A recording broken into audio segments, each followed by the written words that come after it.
الشيطان الرجيم بسم الله الرحمن الرحيم أمن خلق السماوات والأرض وأنزل لكم من السماء ماء فأنبتنا به حدائق ذات بهجة ما كان لكم أن تنبتوها شجرها أإله مع الله بل هم قوم يعدلون. حضرات گرامی یہ 20واں پارہ آج کے قیام اللیل میں تلاوت کیا گیا. سورہ نمل ہے. یہ قرآن پاک میں اسلوب ہے وہ توحید ربوبیت کو بیان کر کے توحید الوہیت کو بیان کرتا ہے. توحید ربوبیت کا مطلب کہ اللہ رب العزت یہ بیان کرتا ہے کہ تمہارے لیے زندگی کے سارے انتظامات کس نے کیے, کون ہے جو تمہاری پل پل کی خبر رکھتا ہے, اور کون ہے جو تم کو زندگی کے سارے سامان مہیا کرتا ہے, اور جو مہیا کر رہا ہے پھر اس لائق ہے کہ عبادت اسی کی کی جائے.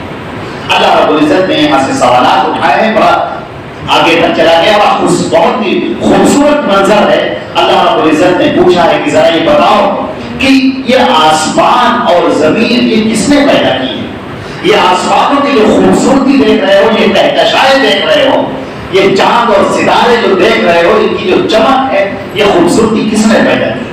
یہ تم زمین جو دیکھ رہے ہو جس کے نیچے آگ بھری ہوئی ہے اور وہ زمین پر اطمینان کے ساتھ چلتے ہوئے جا رہے ہو, یہ زمین دھس نہیں جاتی, یہ زمین پھٹ نہیں جاتی, اور اطمینان سے تم چلتے چلے جا رہے ہو. تمہارے لیے یہ سب انتظامات کس نے مہیا کیے؟ کون ہے جو سوکھی زمین ہوتی ہے اور وہ بارش کرتا ہے اور وہ زمین لہرا اٹھتی ہے, پھر زمین سے غلے نکلتے ہیں جن کو تم کھاتے, درخت اڑتے ہیں جن کے سائے میں تم آرام کرتے اور ان کے پتوں اور پتیوں سے فائدہ اٹھاتے ہیں. کون ہے جس نے زمین کے اوپر پہاڑوں کو رکھ دیا ہے تاکہ وہ زمین تمہیں لے کر ڈاما ڈول نہ ہو جائے؟ کون ہے جس نے سمندروں کے درمیان میں ایک آڑ رکھ دی ہے, ایک سمندر دوسرے سمندر سے ملتا نہیں؟ یہ اشارہ الہ مع اللہ, کیا اللہ کے ساتھ کسی اور کی بھی پوجا ہونی چاہیے؟ کیا اللہ کے علاوہ کسی اور کی بھی پرستش ہونی چاہیے؟ جو آسمان و زمین کا خالق ہے اس کو چھوڑ کر کسی اور کے آگے سجدے کیے جائیں اور اپنی زمین نیاز کو ختم کیا جائے؟ الہ مع اللہ. تم ذرا سوچو, اپنے عقل و شعور کا استعمال کرو, اپنے دل پر دستک دے کر تم بتاؤ کیا ہونا چاہیے. وہ جو تمام آسمانوں کا زمین کا خالق ہے, جو کل جہانوں کا پروردگار ہے, عبادت اس کی ہونی چاہیے یا جو محتاج ہے, جو اس کے مخلوق ہے, عبادت ان کی ہونی چاہیے؟ اگر تم سوچو تمہارے یہ ہاتھ کس کے آگے اٹھنے چاہیے, یہ تمہاری پیشانی کس کے سامنے جھکنی چاہیے, تمہارے دل کے اندر خوف اور امید اور رجا کس کے لیے ہونی چاہیے؟ اللہ رب العزت نے یہ طویل سوالات یہاں پر کیے ہیں اور ایک بات ارشاد فرمائی ہے, بل ادارک علمہم فی الآخرہ. یہ کفار اور مشرکین کے ذہن پر اللہ رب العزت نے ایسی چوٹ کی کہ جب شرک کا معاملہ آ جاتا ہے تو شیطان ایسا ذہن کے اندر انجیکشن لگا دیتا ہے کہ انسان کی عقل اور اس کا شعور سن پڑ جاتا ہے, سوچنے سمجھنے کی صلاحیت اس کی ختم ہو جاتی ہے. بڑے سے بڑی قوت اور طاقت رکھنے والا اور جینیس اور انتہائی ذہین اور فقیر انسان شرک کے معاملے میں آ کر بالکل احمق بن جاتا ہے. بلدارک علمہم, ان کا علم بالکل عاجز ہو گیا آخرت کے سلسلے میں. اور اگر اس کا ایک اور ترجمہ کیا جائے تو اس کا مطلب ہوتا ہے ان کا علم کا پہیا پنچر ہو گیا. اللہ رب العزت نے یہاں پر اور بھی باتیں ارشاد فرمائی ہیں کہ اللہ تمہارا خوب جانتا ہے, وَإِنَّ رَبَّكَ لَيَعْلَمُ مَا تُكِنُّ صُدُورُهُم. جو دل چھپا کے رکھتے ہیں, جو ذہن اپنے دماغ میں کچھ خیالات رکھتے ہیں, اللہ ان سب سے واقف ہے. جو تم ظاہر کرو اس کو بھی اللہ جانتا ہے, جو چھپا کے رکھو اس سے بھی اللہ واقف ہے. إِنَّ هَذَا الْقُرْآنَ يَقُصُّ عَلَى بَنِي إِسْرَائِيلَ أَكْثَرَ الَّذِي هُمْ فِيهِ يَخْتَلِفُونَ. اور یہ قرآن بنی اسرائیل کے لیے بہت ساری ایسی باتوں کو بیان کرتا ہے جس میں وہ اختلاف میں پڑے ہوئے ہیں. اس کے بعد اللہ رب العزت نے اور بھی ذکر کیے ہیں. قرآن پاک میں اللہ نے حضرت موسیٰ علیہ السلام کا اور بنی اسرائیل کا واقعہ مختلف جگہوں پر ذکر کیا ہے. اور جس جگہ پر ذکر کیا ہے ہر جگہ اس سے الگ چیزیں مراد ہوتی ہیں. قصہ ایک ہے لیکن اس کے الگ الگ پہلو ہر جگہ پر ہوتے ہیں. اب یہاں کا جو واقعہ ہے جو یہ سورہ قصص کے اندر بیان کیا گیا بڑا عبرتناک واقعہ ہے.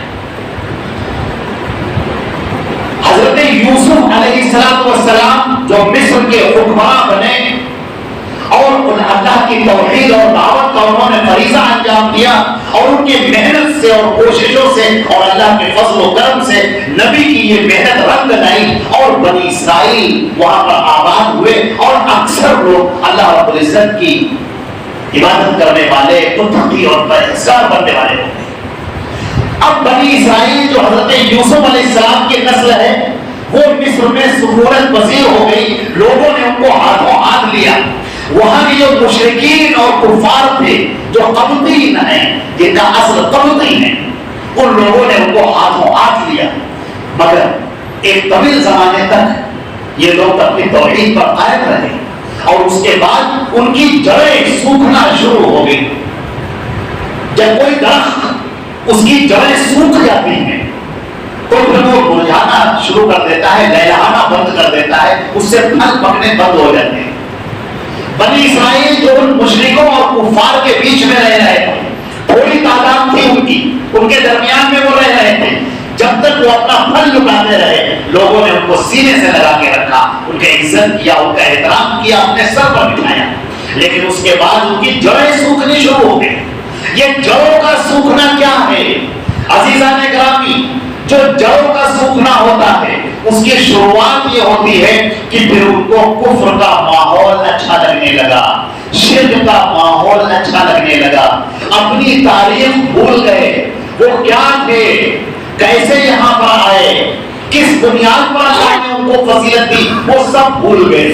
وہ ان کے کمپٹیشن میں پڑ گئے, وہ ان کو خوش کرنے میں لگ گئے, ان کو راضی کرنے میں لگ گئے, ان کے دوبتو ہونے کی کوشش کرنے لگے, انہی کا جیسا پہناوا پہننے لگے, انہی کے جیسا طرز بیٹھنے کا, اٹھنے کا, بولنے کا, بات کرنے کا, انہی کے جیسے فنکشن, انہی کی جیسی پارٹیاں, انہی کے جیسے شرکی عمل, وہ سب شروع ہو گئے. یہ ہے جڑوں کا سوکھ ہے. اور پھر وہ کفر اور شرک جب اچھا لگنے لگا, وہ باتیں جب اچھی لگنے لگی تو اس کا نتیجہ یہ ہوا کہ اللہ رب العزت کی طرف سے وہ عذاب کے بادل منڈلانے لگے جن کو بنی اسرائیل کی نگاہیں دیکھ نہ پائیں. صحت کی غصے ہیں پتھر جو پڑی ہیں پاؤں میں, کیا مداوع ہو سکے اس قید بے زنجیر کا. غلامی ایک دم سے نہیں آتی, غلامی کی شروعات اس کے ذہن سے ہوتی. پہلے ذہن غلام ہوتا ہے, غلامی کی چیزیں اچھی لگنے لگتی ہیں, اس کے بعد طبیعت میں بزدلی آ جاتی ہے, پھر سامنے کا رعب آ جاتا ہے, خوف آ جاتا ہے, اور اس کے بعد یہ قوم اکثر ایک تعداد ہونے کے باوجود, اگرچہ بڑی تعداد میں نہیں تھی لیکن بہرحال ایک تعداد تھی اس کی, لیکن دھیرے دھیرے دھیرے دھیرے دھیرے دھیرے وہ غلام بنتے ہوئے چلے. اب ادھر جو مشرکین تھے جو قبطیون نسل ہے, جو ان کا بادشاہ ہے رامسیس, اب اس سے لوگوں نے کان میں پھونکنا شروع کیا, یہ کون لوگ ہیں جو اتنی بڑی تعداد میں رہ رہے ہیں, تمہارے ذخائر پر قابض ہیں, تمہارے وسائل پر قابض ہیں, کہیں ایسا نہ ہو, کہیں ایسا نہ ہو کہ کل یہ بادشاہ بن جائے اور تم کو غلام بنا دے. ابھی تک کوئی غلام نہیں تھا, اب یہ ذہن میں ڈالنا شروع کیا کہ کہیں ایسا نہ ہو. کچھ منجم اٹھے اور رامسیس کے پاس جا پہنچے اور کہنے لگے ہم نے ستاروں کی چالیں دیکھی ہیں, ہم نے خواب دیکھے ہیں کہ بنی اسرائیل میں ایک لڑکا پیدا ہوتا ہے, پھر وہ پورے مصر پر قابض ہو جاتا ہے اور بادشاہ کو قتل کر دیتا ہے اور قبطیوں کو قتل کر دیتا ہے اور سب کو غلام بنا لیتا ہے. بادشاہ کو اپنی کرسی خطرے میں نظر آنے لگی, لہذا اس نے حکم دیا کہ بنی اسرائیل کے تمام بچوں کو قتل کر دیا جائے, ان کے گھروں کو مسمار کر دیا جائے, ان کے نوجوانوں کو پکڑ کر غلامی کے لیے رکھ لیا جائے. چنانچہ بادشاہ کا یہ فرمان جاری ہوا. اب قوم بیدار ہونا شروع ہوئی, اب اسے فکر ہونے لگی, اب اسے پتا چلنے لگا کہ یہ کیا ہو گیا, اب تو ہم غلام ہونے جا رہے ہیں. جب تک پیروں میں بیڑیاں نہیں جب پیروں میں بیڑیاں پڑ گئی، ہاتھوں میں ہتھکڑیاں پڑ گئی، اس وقت ان کو احساس ہوا کہ ارے ہم تو غلام ہو چکے۔ پہلے جب ان کے ہاتھ آزاد تھے، پیر آزاد تھے، اس وقت ان کا ذہن غلام تھا، مگر اس غلامی کو سمجھ نہ سکے۔ پھر ان کے یہاں رونا ہوا، گانا ہوا، اللہ رب العزت سے مانگنا ہوا۔ اللہ رب العزت نے فیصلہ کیا کہ حضرت موسیٰ علیہ السلام کو نبی بنا کر وہاں پر بھیجا جائے گا۔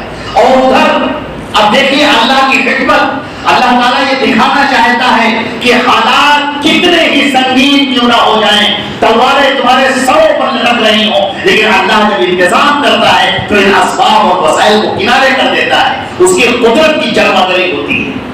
وہ ایمان جو اللہ پر ایمان رکھتا ہے، وہ ایمان پھوٹتا ہے، اور وہ ایمان شعلہ بنتا ہے، انگارہ بنتا ہے۔ وہ ایمان انقلاب لے کر آتا ہے، وہ ایمان حالات کو تبدیل کر دیتا ہے۔ چنانچہ حضرت موسیٰ علیہ السلام کی پیدائش ہوتی ہے، بنی اسرائیل کی فوج، وہ قبطیوں کی فوجیں، فرعون کا لشکر سونگتا پھر رہا ہے، مگر سب ناکام ہو گئے۔ موسیٰ علیہ السلام کی پیدائش بھی ہوئی، اللہ نے حکم دیا کہ یہ صندوق میں اس کو رکھ کر بہا دیا جائے، صندوق بہتا ہوا جا پہنچا، پوری تفصیل ہے اس کے اندر، یہاں تک کہ فرعون کے محل کے پاس جا پہنچا۔ فرعون کی بیوی نے اسے اٹھایا، فرعون کے گھر میں موسیٰ کی پرورش ہوئی، اور ان کی ماں کو بلایا گیا کہ تم اس کو دودھ پلاؤ۔ اب آپ دیکھ رہے ہیں اللہ رب العزت کیسے حالات کو تبدیل کرنے والا ہے۔ یہاں تک کہ وہ وقت آتا ہے کہ جب موسیٰ علیہ السلام کو نبوت ملتی ہے اور ان کے سر پر نبوت کا تاج رکھا جاتا ہے، وہ فرعون کے پاس جاتے ہیں اور اس کو سمجھاتے ہیں کہ تم نے کیا کر رکھا ہے، یستضعف، تم قوم کو ذلیل کر رہے ہو، کمزور کر رہے ہو، ان کے بچوں کو قتل کر رہے ہو، نوجوانوں کو غلام بنا رہے ہو، عورتوں کے ساتھ میں ناروا سلوک کر رہے ہو، اپنے ظلم سے باز آ جاؤ۔ مگر فرعون پر کوئی اثر نہ ہو۔ فرعون نے الٹے حضرت موسیٰ علیہ السلام کو چیلنج کیا۔ ایک طویل واقعہ ہے، بہرحال اللہ رب العزت نے اپنی قدرت سے فرعون کے لشکر کو غرقاب کر دی۔ فرعون ڈوب گیا، اس کا لشکر ڈوب گیا۔ موسیٰ علیہ السلام اس بنی اسرائیل کو لے کر نکلتے ہیں۔ اب اللہ حکم دیتا ہے اور کہتا ہے کہ اے موسیٰ، ان پر وحی کی جاتی ہے کہ جاؤ، یہ قوم عمالقہ ہے، اس سے جنگ کرو، جہاد کرو، تلواروں کو اٹھاؤ اور جا کر اس سے جنگ کرو اور تم ہی غالب رہو گے۔ مگر وہ قوم جو بزدلی جس کے دلوں میں سرایت کر گئی تھی، ہمتیں ٹوٹ چکی تھی، غلامی کرتے کرتے کرتے کرتے وہ عاجز ہو چکے تھے، اب ان کا ذہن اونچا سوچ نہیں سکتا، وہ لڑنے کی ہمت کھو چکے تھے۔ ان کو اس بات سے خوف آ رہا ہے کہ ہم کیسے لڑیں اور کیسے جا کر مقابلہ کریں۔ انہوں نے کہا اِذْهَبْ أَنْتَ وَرَبُّكَ فَقَاتِلَا إِنَّا هَاهُنَا قَاعِدُونَ، نہیں تم جاؤ، تمہارا رب جائے، وہ جا کر لڑے، ہم تو یہیں رہیں گے۔ ہاں جب تم فتح کر لو گے فَإِنَّا دَاخِلُونَ، تو ہم اس قوم میں داخل ہو جائیں گے۔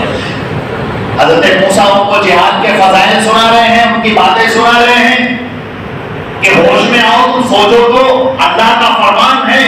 اللہ کے نبی صلی اللہ علیہ وسلم فرماتے ہیں اللہ کی راہ میں جو شخص جہاد کرتا ہے وہ اللہ کی مرضی کو پا لیتا ہے، خون کا قطرہ زمین پر گرنے سے پہلے اللہ اسے قبول کر لیتا ہے، اس پر سے موت کی تکلیف کو اٹھا لیتا ہے۔ یہاں تک کہ ایک بندہ مومن جو اللہ کی راہ میں شہید ہوتا ہے، اس کا مقام اور مرتبہ اس قدر ہے کہ وہ اللہ کے عرش کے نیچے جو قندیلیں ہیں اس قندیلوں پر جا کر بیٹھتا ہے۔ پوری جنت میں وہ سیر کرتا پھرتا ہے، جہاں فرشتوں کے پر چل جاتے ہیں، جہاں پر فرشتے جبریل امین بھی آگے نہیں بڑھ سکتے، وہ اس سے بھی آگے بڑھ کر ان قندیلوں پر جا کر بیٹھتا ہے۔ اللہ رب العزت اس سے براہ راست سوال کرتے ہیں کوئی تکلیف تو نہیں، کوئی خواہش تو نہیں؟ وہ کہتے ہیں نہیں، ہمیں کوئی خواہش نہیں۔ اللہ تعالیٰ اصرار کرتا ہے نہیں، بتاؤ تمہیں اور چاہیے کیا، کیا کیا تمہیں نعمتیں چاہیے؟ جب وہ اصرار کرتے، جب اصرار بڑھتا ہے تو وہ کہتے ہیں، صحیح مسلم کی روایت ہے، وہ کہتے ہیں کہ پروردگار تو مجھے دنیا میں واپس بھیج دیں، ہم اپنے گھر والوں کو بتانا چاہتے ہیں کہ کتنا انعام ملا ہے تیری راہ میں شہید ہو کر، ہم نے جو اپنا خون بہا دیا تیرے راہ میں، پروردگار تو نے اس کا کیا بدلہ دیا ہے؟ اللہ تعالیٰ فرماتے ہیں نہیں، یہ نہیں ہو سکتا، جو شہید ہو گیا ہے تو یہاں پر آنے کے بعد اب دوبارہ واپس نہیں جا سکتا، لیکن ہم تمہاری خبر پہنچائے دیتے ہیں۔ چنانچہ قرآن پاک کے اندر وہ آیت نازل ہوتی ہیں وَلَا تَقُولُوا لِمَن يَقْتُلُ فِي سَبِيلِ اللَّهِ أَمْوَاتٌ بَلْ أَحْيَاءٌ عِندَ سبیلہ یرزقون، جو اللہ کی راہ میں قتل کر دیے گئے، شہید کر دیے گئے، انہیں مردہ مت کہو، وہ مردہ نہیں ہے، وہ زندہ ہے اپنے رب کے پاس، یرزقون کو رزق دیا جاتا ہے۔ تم سمجھ نہیں سکتے اس کیفیت۔ نبی کریم صلی اللہ علیہ وسلم فرماتے ہیں لَوَدِدْتُ أَنْ أُقَاتِلَ فِي سَبِيلِ اللَّهِ ثُمَّ أَحْيَا ثُمَّ أُقْتَلْ ثُمَّ أَحْيَا ثُمَّ أُقْتَلْ ثُمَّ أَحْيَا ثُمَّ أُقْتَلْ۔ میری تمنا ہے کہ میں اللہ کی راہ میں شہید کر دیا جاؤں، پھر زندہ کیا جاؤں، پھر شہید کر دیا جاؤں، پھر زندہ کیا جاؤں، پھر شہید کر دیا جاؤں، پھر زندہ کیا جاؤں۔ شہید اپنے خون میں لٹا ہوا اللہ کے سامنے حاضر ہوگا اور اللہ رب العزت ہو جائیں پوچھیں گے، حالانکہ وہ سب کو جانتے ہیں کہ بندے تیرا یہ خون کیسا ہے؟ وہ کہے گا پروردگار میں تیری راہ میں مارا گیا۔ اللہ تعالیٰ فرمائے کہ اچھا میری راہ میں مارے گی، تمہیں وہ صلہ ملے گا جو نہ کسی آنکھ میں دیکھا ہوگا، نہ کسی کان میں سنا ہوگا، نہ کسی کے دل پر اس کا خیال ہوگا۔ موسیٰ علیہ السلام کو سنا رہے ہیں، جہاد کی فضیلتیں بیان کر رہے ہیں، مقابلے کے لیے تیار کر رہے ہیں، مگر یہ بزدل قوم بیٹھتی ہی چلی جاتی ہے، بیٹھتی ہی چلی جاتی ہے۔ ہمتیں اس کی پست ہو چکی، اس لیے کہ اس کا رشتہ ماضی سے ٹوٹ چکا ہے، اسے پتہ ہی نہیں کہ اس کی تاریخ کیا ہے۔ کبھی ایک نوجوان علم کے موتی کتابیں اپنے آبا کی جو دیکھیں ان کو یورپ میں تبدیل ہوتا ہے سیپارا، گواہی ہم نے جو اسلاف سے میراث پائی، سوریا سے زمین پر آسمان ہم کو دے مارا۔ حضرت موسیٰ علیہ السلام کا یہ قصہ پوری شان کے ساتھ بڑے دور تک بیان ہوا ہے۔ اللہ رب العزت کی حکمت، اس کی قدرت کی جلوہ گری، جب جب ایمان کے اندر اضافہ ہوتا ہے، ایمان بڑھتا ہے، جڑیں مضبوط ہوتی ہیں تو اللہ کی مدد آتی ہے۔ یہ مسلمانوں کی یہ قوم جس کی جڑیں سوکھ چکی ہوں، پھر ان پر باور پھل نہیں آتے ہیں، پھر ان میں کانٹے اگتے ہیں، پھر وہ خس و خاشاک ہو جاتے ہیں، سوکھے ہوئے پتے ہو جاتے ہیں، اور سوکھے ہوئے پتے ہوائیں انہیں اگا کر پھینک دیتی ہیں۔ سوکھا ہوا پھول کوئی بھی اپنے پاس نہیں رکھتا، اسے گردوں میں ڈال دیا جاتا ہے۔ ایمان کی تازگی، اللہ کے ساتھ والہانہ تعلق، اللہ کے اوپر توکل، اعتماد، بھرپور یقین، اپنے ماضی سے رشتہ جوڑنا، سنتوں کو جاننا، نبی کریم صلی اللہ علیہ وسلم کی سیرت کو پڑھنا، صحابہ کرام کے واقعات کو پڑھنا اور اپنی تاریخ سے واقف ہونا، یہ ضروری ہوتا ہے۔ تب قوم زندہ ہوتی ہے، ورنہ قوم مرجھا جاتی ہے اور سوکھ جاتی ہے، اور جب مرجھا جاتی ہے اور سوکھ جاتی ہے تو پھر اس کا انجام بھی اچھا نہیں ہوتا۔ اس کے بعد اللہ رب العزت نے اور بھی آگے بہت سارے واقعات بیان فرمائے ہیں، اور خاص طور سے سورہ عنکبوت جہاں سے شروع ہوتی ہے، اللہ رب العزت نے مسلمانوں سے کہا ہے کہ تم جان رکھو ان اول البیوت لبیت العنکبوت، سب سے کمزور گھر بکری کا گھر ہوتا ہے۔ کفار اور مشرکین اپنی چالوں کو، اپنی سازشوں کو، اپنے بنائے ہوئے نقشوں کو بہت مضبوط سمجھتے ہیں۔ جیسے ایک بکری جب اپنا گھر بناتی ہے، جالا بنتی ہے، بڑی کاریگری کے ساتھ میں، کوئی مکھی پھنس جاتی ہے، کوئی مچھر اس میں پھنس جاتا ہے تو بکری بڑی پھول جاتی ہے، غرور اس کا بڑھ جاتا ہے، اس کو لگتا ہے کہ میرا گھر بڑا مضبوط ہے، اور میری سازشیں اور میرا یہ مکر اور میرا یہ فریب بڑی طاقتور ہے، یہ تو لوگوں کو اپنے اندر گرفتار کر لے گا اور سارے لوگوں کو ختم کر دے گا۔ مگر اسے نہیں معلوم کہ قدرت کے ہوائیں انتظار کر رہی ہیں، اور جب وہ چلنا شروع ہوتی ہیں تو بکری کا گھر اپنی جگہ پر باقی نہیں رہتا۔ آپ کھڑے ہو کر اپنا کرتا بھی اگر چٹک دیجیے تو بکری کا جالا ختم ہو جاتا ہے، زمین بوس ہو جاتا ہے۔ لہذا جو کفر اور شرک اپنی طاقتوں پر اترانے والے ہیں اور وہ اپنی چالوں کو بہت مضبوط سمجھنے والے ہیں، ان کو جان لینا چاہیے کہ اللہ رب العزت کی جب ہوائیں چلتی ہیں، وہ آندھیاں جب چلتی ہیں تو یہ گھر اپنی جگہ پر سلامت نہیں رہتے، مکر و فریب کی یہ چالیں زیادہ دیر تک اپنی جگہ پر قائم نہیں رہتے، اور وہ نیست و نابود ہو جاتے ہیں اور وہ ختم ہو جاتے ہیں۔ بس اور بھی اس میں مضامین ہیں، اللہ رب العزت ہمیں آپ کو عمل کرنے کی توفیق عطا فرمائے۔ وآخر دعوانا الحمد للہ رب العالمین، وصلی اللہ علی محمد وآلہ وصحبہ۔